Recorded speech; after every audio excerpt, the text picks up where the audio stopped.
Friends, നമ്മൾ 10/5/2023, അതായത് May മാസം 10-ാം തീയതി 2023 നടന്ന തൃശ്ശൂർ എക്സാമിൻ്റെ JLT എക്സാമിൻ്റെ ക്വസ്റ്റ്യൻ പേപ്പർ വർക്കൗട്ടിംഗ് ആണ് 2-3 ദിവസമായിട്ട് ചെയ്തുകൊണ്ടിരിക്കുന്നത്. ബാലൻസ് നമുക്ക് നോക്കാം. ഇന്ന് നമ്മൾ നോക്കാൻ പോകുന്നത് ആ ക്വസ്റ്റ്യൻ പേപ്പറിൽ രസുമായി ബന്ധപ്പെട്ടൊരു ക്വസ്റ്റ്യൻ ചോദിച്ചിരുന്നു. ആ ക്വസ്റ്റ്യനും ഇനി അതുമായി ബന്ധപ്പെട്ട് ചോദിക്കാൻ സാധ്യതയുള്ള പോയിൻറ്റ്സ്. बीभत्स रस का स्थायी भाव क्या है? बीभत्स रस का स्थायी भाव जुगुप्सा. അപ്പോൾ ഇനിയുള്ള എക്സാമിന് ബാക്കിയുള്ള രസിൻ്റെ സ്ഥായി ഭാവ് ചോദിക്കാൻ സാധ്യതയുണ്ട്. നമുക്കറിയാം 9 രസങ്ങളാണ് നമ്മൾ പ്രധാനമായും പഠിക്കാറ്. ശൃംഗാരരസ്, ഹാസ്യരസ്, കരുണരസ്, വീരരസ്, രൗദ്രരസ്, ഭയാനകരസ്, ബീഭത്സരസ്, അത്ഭുതരസ്, ശാന്തരസ്.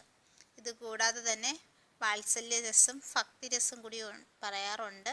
എന്നാലും പ്രധാനമായും നമ്മൾ 9 രസങ്ങളാണ് പഠിക്കാറ്. ആ 9 രസത്തിൻ്റെയും സ്ഥായി ഭാവ് കൂടെ നോക്കാം.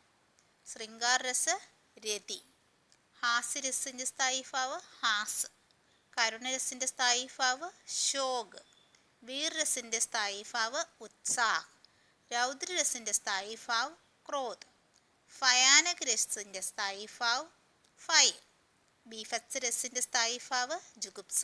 അതായിരുന്നു നമ്മുടെ ക്വസ്റ്റ്യൻ. ജുഗുപ്സ ഇല്ലെങ്കിൽ ചിലപ്പോൾ കൃണ എന്ന് കാണും. അതും ബീഭത്സിൻ്റെ സ്ഥായി ഭാവമാണ്. ജുഗുപ്സ ഇപ്പോൾ ഓപ്ഷനിൽ ഉള്ളതുകൊണ്ട് നമ്മൾ ജുഗുപ്സ എഴുതി. ജുഗുപ്സ ഇല്ലാത്ത സാഹചര്യത്തിൽ കൃണയുണ്ടെങ്കിൽ കൃണ എഴുതാം. അത്ഭുതരസ് വിസ്മയ അല്ലെങ്കിൽ ആശ്ചര്യം, ശാന്തരസ് നിർവേദ്. ഈ 9 രസങ്ങളും അതിൻ്റെ സ്ഥായി ഭാവം പഠിച്ചു വയ്ക്കുക. ഇതിൽ നിന്നൊരു ക്വസ്റ്റ്യൻ നമുക്ക് പ്രതീക്ഷിക്കാം ഇനിയുള്ള JLT എക്സാംസിന്. ഒന്നുകൂടെ പറയാം. ശൃംഗാരരസ് സ്ഥായി ഭാവ് രതി, ഹാസ്യരസ് സ്ഥായി ഭാവ് ഹാസ്, കരുണരസ് സ്ഥായി ഭാവ് ശോക്, വീരരസ് സ്ഥായി ഭാവ് ഉത്സാഹ്, രൗദ്രരസ് സ്ഥായി ഭാവ് ക്രോധ്, ഭയാനകരസ് സ്ഥായി ഭാവ് ഫയ, ബീഭത്സരസ് സ്ഥായി ഭാവ് ജുഗുപ്സ അല്ലെങ്കിൽ കൃണ, അത്ഭുതരസ് സ്ഥായി ഭാവ് വിസ്മയി ഓർ ആശ്ചര്യം, ശാന്തരസ് സ്ഥായി ഭാവ് നിർവേദ്. പിന്നെ വാത്സല്യരസം ഭക്തിരസമുണ്ട്.